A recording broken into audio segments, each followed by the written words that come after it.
এই যে আমার একটা ফেমাস ছবি, এটা হয়তো অনলাইনে দেখছো, আগামী ঠিক এক্স্যাক্টলি গনে গনে 1 বছর পরে 1 ইয়ার পরে আমি কিন্তু তোমাকে এসে বলবো এইচএসসি 26 ব্যাচ তোর সিলেবাস শেষ হয়েছে। যদি উত্তর থাকে না তাহলে কিন্তু ধরা খাইতে হবে, যদি উত্তর থাকে হ্যাঁ ভাই পড়ছি তাহলে কিন্তু ভালো হবে। এই কথাটা কেন বললাম, দেখো এইটা একটা মিম। সেটা কি, মিমের শুরুতে আছে এইচএসসি লাইভ স্টার্ট, চোখ বন্ধ করলাম, চোখ বন্ধ করে আনাস ভাই এসে বলল তো সিলেবাস শেষ হয়েছে, তারপর এখানে দেখা গেল অ্যাডমিশন স্টার্ট হয়ে গেছে, অর্থাৎ চোখ খুলেই দেখি আমাদের অ্যাডমিশন স্টার্ট হয়ে গেছে। আমি তোমাকে যে জিনিসটা বুঝাতে চাচ্ছি সেটা বুঝো, সেটা হলো এইচএসসি লাইফ খুবই খুবই খুবই শর্ট একটা টাইম। দেখে মনে হবে 2 বছর, কিন্তু কিছু নাই বুঝে উঠার আগে দেখবা নেক্সট ইয়ার ফেব্রুয়ারি মার্চের মধ্যে তোমার হাফ ইয়ারলি চলে আসছে, তোমার বই এতদিনে তুমি বুঝাও শিখো নাই, তার কিছুদিন পরে চলে আসবে ইয়ার ফাইনাল। ইয়ার ফাইনালে ফেল করছো 2 সাবজেক্টে, তাও বাপ মা দিয়ে গ্রেস দিয়ে কোনো মতন এইচএসসির প্রিপারেশন নিতে দিছে। তারপরে কি করলো, তারপরে আসলো গিয়ে আমাদের সুন্দর মতো টেস্ট এক্সাম। টেস্ট এক্সামের আগে পাগল হয়ে গেছে, টেস্ট এক্সাম দিয়ে নিঃশ্বাস নেওয়ার টাইম পাই নাই ভাই, হঠাৎ করে এইচএসসি এক্সাম দিয়ে দিছে। ভাই এইচএসসি এক্সাম দিলাম, 10টা দিন টাইম দিল না, উদ্ভাস দিয়ে দিছে ওরিয়েন্টেশন, আনাসপির বলতেছে ক্র্যাশ করছে ভর্তি হও, চলে আসলো অ্যাডমিশন। অ্যাডমিশন দেখে বুঝে নাই উঠার আগে 3 মাসের মধ্যে বুয়েট মেডিকেল ঢাবি রেজাল্ট দিয়ে দিছে। ওমা কোথাও চান্স পাই নাই, কোথাও চান্স পাই নাই। তারপরে আবার 1 মাসের মধ্যে দিয়ে দিল জিএসটি এক্সাম, ওনেও চান্স পাই নাই। আজকে আমি ব্যর্থ সন্তান। এটাই হলো এইচএসসি লাইফের গল্প। তুমি কিছু বুঝে ওঠার আগেই সময় চলে যাবে। বিশ্বাস করো, এটা যে কত শর্ট একটা টাইম এটা তুমি বুঝবা না। কিন্তু আমি তার মানে এইটা বলবো না যে পাগলের মতো একবারে পাগল হয়ে যাও, না। আমি বলবো শুরু থেকে একটা ফ্লো ধরে রাখো। বাঙালি কি করে, বাঙালি হলো প্রথম দিকে অধিক পিনিক, প্রতিদিন 17 ঘন্টা পড়বো, 10টা ক্লাস করবো, 20টা টিচার পড়বো, 4টা বই পড়বো। এটা হলো এইচএসসি লাইফের স্টার্ট। আর যেই সময় এইচএসসি ফার্স্ট ইয়ার চলে যায়, যে এটা হলো সেকেন্ড ইয়ার স্টার্ট হয়েছে, এই সময় যাওয়ার পিনিক হাফ। ওর কিন্তু সব সময় আমাদের একটা ফ্লো ধরে রাখতে হবে। যে হারামজাদা স্বামী, বিয়ে করলে সমস্যা হবে, প্রেম করলে সমস্যা হবে, তোদের মতো লজ্জাহীন বেহায়াদের জন্য, তোদের মতো বেহায়ার বাচ্চারা কোনো জায়গায় তো চান্সও পায় না, এইচএসসি তো ভালো রেজাল্ট করে না, এবং মাইয়াও সুন্দর মতো মাইরা দিয়ে চলে যায়। কারণ মাইয়ারা এরকম বেহায়া ব্যর্থ লজ্জাহীনের সাথে থাকে না। মনে রাখবে, মেয়েরা তোর চেয়ে 1000 গুণা সাকসেসফুল ছেলে পাবে। তুই কিন্তু একটা পোলা, তোরে কিন্তু দায়িত্ব নিতে হবে, ঠিক আছে? মায়ের মতো তুই বিয়া করতে পারবি না। কিন্তু যাদের লজ্জা আছে, প্রেম বিয়া এই সামনে কোশ্চেন করিও না, ধরা তো খাবাই সামনে। মাইয়া মনে করো যে পোলা চান্স পাইছে, হ্যার লগে চলে যাবে, কিন্তু দুনিয়া এমনই। আচ্ছা, এরপরে আসি। এই যে সৌভিক রয়, প্রেম করবি কি? তোর মাইয়া জুটাবে? তোর যে চেহারা, মাইয়া জুটে তোর? তুই যে এমন একটা ভাব করতেছিস যে প্রেম করবি, আসছে আমার সালমান খান শালা। আচ্ছা, কইছিলাম সো শুরু থেকে একটা ফ্লো ধরে রাখবা। অর্থাৎ এমন না যে খুব টানে পড়বা, এমন না যে খুব হেলায় খেলায় পড়বা। কনসিস্টেন্সি, যে আমি প্রতিদিন এই টাইমে উঠি, এই টাইমে খাই, প্রতিদিন 6 ঘন্টা করে পড়ি, একাডেমিক টু অ্যাডমিশনের একটা ক্লাস করি, ঠিক আছে? এবং শুরু থেকে যারা বলতেছো ভাইয়া এইচএসসি সাজেশন এখন থেকে কিনবো কিনা, have a look at this HSC suggestion. এটা হলো একটা চ্যাপ্টার। এই চ্যাপ্টারটার আন্ডারে কোন কোন টপিক এবং সেই টপিকগুলো থেকে বোর্ডে কত কত সালে কোশ্চেন আসছে। This is a overall guideline. তুমি যেই বই পড়ো, যেই চ্যাপ্টারই পড়ো, সেই চ্যাপ্টারটা কেমনে পড়বা সেটা বলে দেওয়া আছে এই বইতে, ঠিক আছে? সো এই বইটা শুরু থেকে যদি কারো হাতে থাকে, এখানে প্রত্যেকটা সাবজেক্ট কভার আছে, including Bangla, English, ICT. So তুমি যখন এই বইটা হাতে রাখবা, তোমার হাতে একটা গাইডলাইন আছে কি আমাকে ইম্পর্টেন্ট। অর্থাৎ তোমাকে যদি আমি কালকে সকালবেলা ভেক্টর ক্যালকুলাস নিয়ে অধিক পিনিক দিয়ে দেই, তুমি বলবা যে ভাইয়া ভেক্টর ক্যালকুলাস থেকে কিন্তু কোশ্চেন আসে না, আপনি এইসব দিয়েন না আমাকে, আপনি আমাকে জাতের জিনিসপাতি পড়তে বলেন, ঠিক আছে? এরপরে আসো, সেটা হলো যে আমাদের এখন টার্গেট কি। দেখো এখানে একটা সাইকেলের ছবি দিছি। সাইকেল মানে কি? অনলাইনের একটা ব্যবসা। একটা জিনিস বুঝাই, আমি আমার একটা কোর্সের দাম রাখছি 1400 সামথিং। অর্থাৎ তোমাদের যে একাডেমিক টু অ্যাডমিশন কোর্সটা আছে, এই একাডেমিক টু অ্যাডমিশন কোর্সে তোমরা যদি WEB26 এই কুপনটা ইউজ করো, তাহলে 35% পর্যন্ত ডিসকাউন্ট পাবা। এটা তোমার পুরো এইচএসসি লাইফে একবারই কিনতে হবে, একবারই টাকা দিতে হবে, আর কোনোদিন টাকা দিতে হবে না, ঠিক আছে? কিন্তু অনেক টিচার আছে তোমার সাথে সাইকেল চালাবে। সাইকেল কি? প্রতি 2 দিন অন্তর অন্তর 2-3টা করে চ্যাপ্টার পড়াবে। আরে বাপ, 2-3টা করে চ্যাপ্টার কেন পড়বো আমি পড়বো একবারে সব চ্যাপ্টার। আমার টার্গেট কি? যাতে দ্রুত সিলেবাস শেষ হয়, যাতে আমাকে শুনতে না হয় যে সিলেবাস শেষ হয়েছে কিনা। বাংলাদেশের মেজরিটি স্টুডেন্ট সিলেবাস শেষ করতে পারে না। সো সাইকেল মাইকেলে কখনো যাবা না। সাইকেল তখনই নিবা, ধরো কোনো একটা চ্যাপ্টার তুমি কোনো জায়গায় বুঝতেছো না, তাইলে তুমি কি করবা? ওইটা সাইকেল কিনো। সব সাইকেল তুমি যদি এখন ফিজিক্স, কেমিস্ট্রি, ম্যাথ, বায়োলজি মিলে 54টা চ্যাপ্টার, কই গেল? এই যে ফিজিক্স, কেমিস্ট্রি, ম্যাথ, বায়োলজি মিলে 54টা চ্যাপ্টার, আমি যদি 2টা করে সাইকেল ধরি, প্রতিবার যদি 3000 করে নেই, তাহলে হয়ে গেল আমার 27 × 3 27 ইন্টু 3 হলে কত হয়? 3 7 21 1, 3 2 6, প্রায় 81,000 টাকা শুধু সাইকেল, তারপর আছে অ্যাডমিশন কোচিং, অর্থাৎ প্রায় 1 লাখ টাকার কোর্স কিনতে হবে। 1 লাখ টাকার কোর্সের জায়গায় তোমাকে আমি বলতেছি ব্রাদার এন্ড সিস্টার, একটা কোর্স কিনো পুরা এইচএসসি লাইফ জুড়ে। সো এখন আমরা কথা বলবো সেটা হলো যে আমাদের 1 বছরে কিভাবে সিলেবাস শেষ করব। এটাকে আমরা বলি academic two admission master plan. এটাকে আমরা তাদের উদ্দেশ্যে বানাই, তাদের উদ্দেশ্যে এই প্ল্যানটা দেই যারা জঘন্য রকম পরিশ্রমী স্কোয়াডে আসতে চায়। আমি আমার লাইফে একটা লাইন আজীবন মনে রাখি, আজীবন মানি, হ্যাঁ, কি? মেধাবী নয় জঘন্য রকমের পরিশ্রমী। অর্থাৎ তুই 2 দিন পড়বি, ঠিক আছে, আয় আমি 10 দিন পড়বো। তুই 2টা বই পড়বি, আয় আমি 4টা পড়তেছি। তুই 10টা ম্যাথ করবি, আমি 100টা ম্যাথ করবো। তুই ম্যাথ বুঝে করবি, আমি মুখস্থ করবো। তুই ফিজিক্সে খুব বড় বাপ না, প্রতিপাদন পারিস না, আমি 3টা রেটারে সব ম্যাথ করছি, টিচার তো কোশ্চেন বই থেকে দিবা, আয়। সো এইটা হলো জঘন্য রকম পরিশ্রমী স্কোয়াডের লক্ষ্য। জঘন্য রকম পরিশ্রমী স্কোয়াড তোমাকে শিখাবে যে তুমি কিভাবে 1 ইয়ারে তোমার পুরা সিলেবাস শেষ করবা। আমাদের এই কোর্সে টোটাল 1 2 3 4 5 6 7 8 ধাপের ক্লাস আছে, 4 ধাপের এক্সাম আছে, এবং আমাদের সাথে থাকবে 4 প্রকারের ম্যাটেরিয়ালস। সো আমরা চলো আমাদের 1 বছরের প্ল্যানটা একটু শুনে ফেলি। আমাদের প্রথম 3 থেকে 4 মাসের জুন জুলাই আগস্ট সেপ্টেম্বর এই 4 মাসের টার্গেট থাকবে সায়েন্সের সাবজেক্টগুলো শেষ করা, অর্থাৎ ফিজিক্স কেমিস্ট্রি ম্যাথ বায়োলজি, এবং একাডেমিক ক্লাসগুলো তুমি কিন্তু কোর্স প্ল্যানে পায়ে যাবা যে 1 জুনের মধ্যে এগুলো তোমার প্যানেলে অ্যাড হয়ে যাবে। অলরেডি 99% ক্লাস আছে, বাকি কিছু ক্লাস প্যানেলে অ্যাড হয়ে যাবে। তোমার টার্গেট হলো 1 অক্টোবর 2024 মধ্যে এটা শেষ করা। তোমার কাছে মনে হতে পারে ভাইয়া এটা ইম্পসিবল, কিভাবে 4 মাসে শেষ হবে? বাট আমি বলবো পসিবল। যদি আমরা 4 মাসে টার্গেট করি, অক্টোবরের জায়গায় এটা নভেম্বর যাবে, এটা ডিসেম্বর, বাট তাও স্টিল বাকিরা যে সময় কেবল বই খুলবে সেই সময় আমার মুরিদ বলবে ভাই বই তো শেষ, ভাই এই চ্যাপ্টার তো জানি, স্যার এই ম্যাথটা তো দেখছি, স্যার এটা আপেক্ষিকতার ম্যাথ না, পার্ট থাকবে একটা। এবং এটা জিনিস মনে রাখবা, যখন তুমি সিলেবাস তাড়াতাড়ি শেষ করতে যাচ্ছ তখন কিন্তু তোমার 100% দরকার নাই, অর্থাৎ খুব বুঝে বুঝে প্রতিটি লাইন পড়বো, এই কাজের দরকার নাই। ইউ নিড অ্যান ওভারঅল ধারণা। আমরা প্রথমবার বই শেষ করবো, আমাদের টার্গেট এইচএসসি লাইফে 2 বার বই শেষ করা, অ্যাটলিস্ট 2 থেকে 3 বার। আমি আমার লাইফে 2 থেকে 3 বার এইচএসসিতে বই শেষ করছি। আমরা 2 থেকে 3 বারের টার্গেট রাখবো প্রথমবার।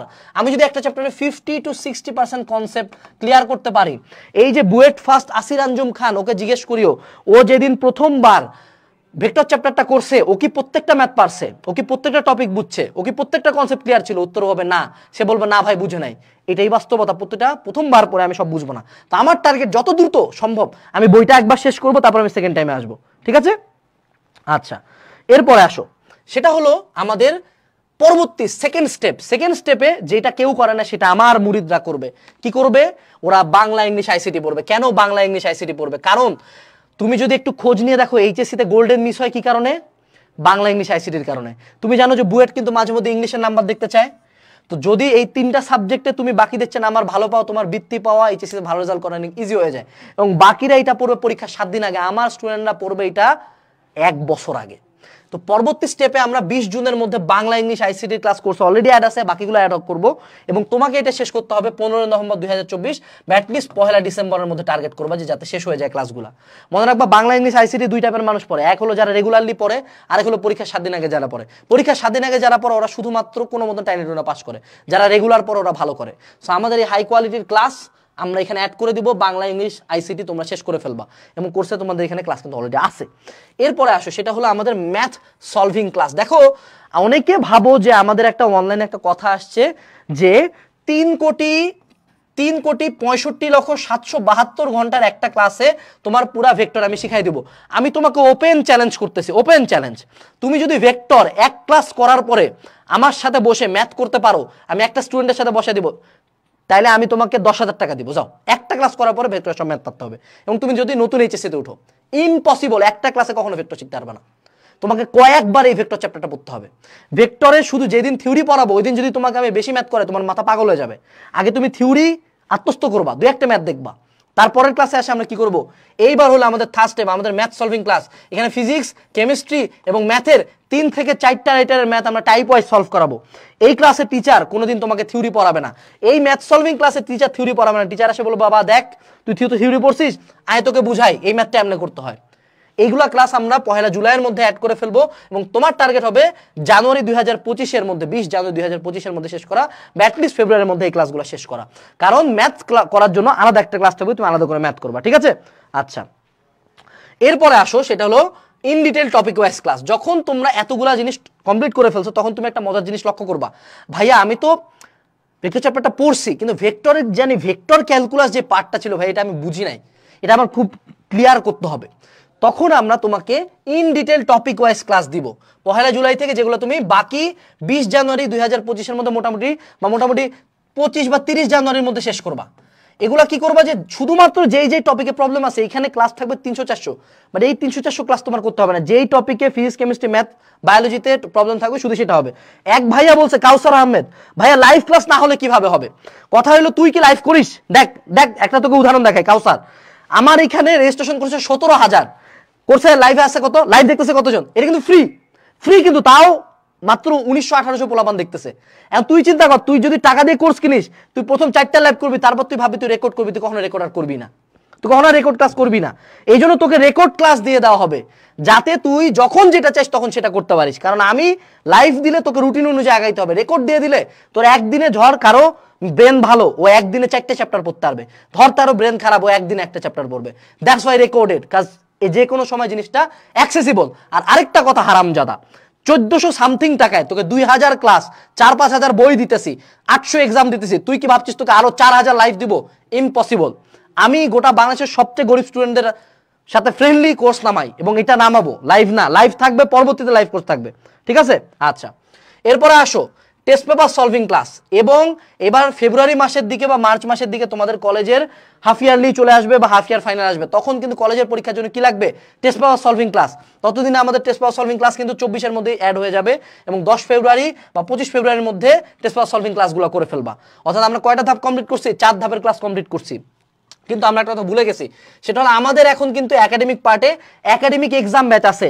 অর্থাৎ তোমার শুধুমাত্র পড়াশোনা শেষ করলে হবে না, প্রতিদিন এক্সাম ব্যাচ দিবে এবং তোমাদের কোর্সের সাথে কিন্তু মাস্টার প্ল্যান দেওয়া আছে। কোন দিন কি পড়বা ওটা যদি তুমি প্রিন্ট করে নাও, নিজে রাখে নিজের পড়া রেকর্ড করতে পারবা। সেই সাথে কিন্তু আমরা কোর্সের সাথে দাগানো বই দিয়ে দিতেছি, সেই সাথে কিন্তু কোর্সের সাথে কিউএনএ, এইচএসসি সাজেশন দিয়ে দিতেছি, সেই সাথে কিন্তু আমরা ইউনিভার্সাল লেকচার শিট দিতেছি। ইউনিভার্সাল লেকচার শিটে একাডেমিক, ভার্সিটি, মেডিকেল, ইঞ্জিনিয়ারিং সবগুলা কভার হবে, ঠিক আছে? আচ্ছা, এরপরে আসেও সেটা হলো গিয়া আমাদের বুক লিস্টও কিন্তু আমরা এখানে পাওয়া যাব। অর্থাৎ একটা এমন একটা কোর্স যেটা অল ইনকম্পাসিং, ওকে? এরপরে আসো, সেটা হলো আমাদের এখন স্টার্ট হবে 30 জুলাই 2024-এর মধ্যে আমরা অ্যাডমিশন পার্টে প্রবেশ করব এবং তোমাদের কাজ হবে 30 মার্চ 2025 থেকে মোটামুটি অ্যাডমিশনের জন্য প্রিপারেশন হওয়া। যদি কেউ ভালো স্টুডেন্ট হও, মার্চ টার্গেট রাখবা, তাহলে মোটামুটি এপ্রিল মেতে যায় ওইটা স্টার্ট করতে পারবা, মোটামুটি এপ্রিল মেতে যায় ওইটা স্টার্ট করতে পারবা। তখন আমরা প্রথম varsity unit question bank solving class start করব। তখন আমরা ভার্সিটি ইউনিটের ঢাবি যাবে এবং যেগুলো টপ ক্যালিবার ভার্সিটি আছে ওগুলোর কোশ্চেন ব্যাংক সলভিং ক্লাস করব। বাট এমন না যে ওই সময় যে ক্লাসগুলো স্টার্ট হবে, ক্লাসগুলো কিন্তু তোমার কোর্স প্যানেলে অ্যাড করা থাকবে, কিন্তু তুমি ওই টাইমে যে স্টার্ট করবা। আমি তোমাকে এখানে একটা প্ল্যান দিয়ে দিতেছি যাতে তুমি এতগুলা ক্লাস কখন কোনটা করবা বলে বুঝতে পারো। কেউ যদি চাও যে না ভাই প্রথম মাসে আমি সবগুলা ক্লাস করব, করতে পারো, আমার ক্লাস ওখানে আছে, আমার এক্সাম ওখানে আছে, ওকে? আচ্ছা, এরপর আসো ইঞ্জিনিয়ারিং কোশ্চেন ব্যাংক সলভিং। এই সময়টাতে কি করতে হবে আমাদের? ইঞ্জিনিয়ারিং কোশ্চেন ব্যাংক সলভিং এর সময় যারা শুধুমাত্র বইয়ের টার্গেট রাখবা তারা এই ক্লাসগুলো করবা। এখন আমাদের কোশ্চেন ব্যাংক সলভিং শেষ, আমরা 15 আগস্ট 2024-এর মধ্যে অ্যাডমিশন ধরে নতুন স্টেপের ক্লাসে চলে যাব এবং আমাদের টার্গেট থাকবে নেক্সট ইয়ার মে থেকে জুনের মধ্যে, অর্থাৎ নেক্সট ইয়ার জুন আমরা টার্গেট করতেছি গনে 1 ইয়ারের মধ্যে আমরা আমাদের অ্যাডমিশন ক্লাস স্টার্ট করে ফেলবো নিজেরাই, ঠিক আছে? যখন নিজেরা স্টার্ট করবো তখন আমরা ভার্সিটি, মেডিকেল, ইঞ্জিনিয়ারিং 3টা প্রোগ্রামে দিয়ে দিব, 3টা প্রোগ্রামের লেকচার শিট দিব, 3টা প্রোগ্রামেরই এক্সাম ব্যাচ দিয়ে দিব। তোমার যেটা টার্গেট সেটা তুমি অ্যাডমিশন ক্লাসগুলো করে ফেলবা। এরপরে হয়ে গেল আমাদের 1 ইয়ারে আমাদের পুরো একটা ব্যাচের সিলেবাস শেষ। যারা এই 1 ইয়ারের টার্গেটটা নিবা তোমরা এটা লিখতে পারো টার্গেট নিলাম। যদি তুমি 1 ইয়ারে সিলেবাস শেষ করার টার্গেট নিয়ে থাকো কমেন্ট করো টার্গেট নিলাম। টার্গেট কমপ্লিট করার পরে 1 ইয়ার পরে আসে এই লাইভের নিচে কমেন্ট করে যাবা ভাইয়া টার্গেট কমপ্লিট করছি। কমেন্ট করো ভাইয়া আপনার কোর্সে ভর্তি হলে কি বইগুলো ফ্রি পাবা? ইয়েস, আমাদের কোর্সে ভর্তি হলে বইগুলো পিডিএফ আকারে তুমি ফ্রিতে পাবা। 10,000 টাকা নিবেন না, না আমরা 10,000 টাকা নিব না, আমরা 1400 সামথিং টাকায় তোমাকে কোর্সটা দিব, 35% ডিসকাউন্ট আছে। এবং তুমি যদি WEB26 কুপনটা ইউজ করো তাহলে তুমি 35% পর্যন্ত ডিসকাউন্ট পাবা এবং আমাদের বইতে এক্সট্রা করে 10% ডিসকাউন্ট পাওয়া যাবে। ঠিক আছে, যারা যারা টার্গেট করতেছো 1 বছরের সিলেবাস শেষ করবা, কমেন্ট করো টার্গেট নিলাম ভাইয়া। ভাইয়া কমার্সের জন্য কি কোর্স আছে? ইয়েস, কমার্স এবং আর্টস সবার জন্য একাডেমিক টু অ্যাডমিশন কোর্স আছে। ঠিক আছে, তো এগুলো কিন্তু আমি ওভারঅল ফিচার কথা বললাম। টার্গেট নিলাম, আরো কমেন্ট চাই, টার্গেট নিলাম। এই বুকে হাত রাখে বল 1 বছরের সিলেবাস শেষ করতে পারবি? বল, টেস্টটা চাই। উদ্দেশ্য এই যে মনে ইচ্ছাটা আসছে এইটাই অনেক। এই ইচ্ছা দিয়ে বাকিদের চাগায় যাব, কারণ বাকিরা যখন চিন্তা করতেছে আরে এইচএসসি হবে, আরে 2 বছরে পড়বো, আমরা বুকে হাত রাখে নিজেকে কসম করে বলছি যে নিজের উপর পণ করছি যে ভাই আমি 1 বছরে শেষ করব। ঠিক আছে।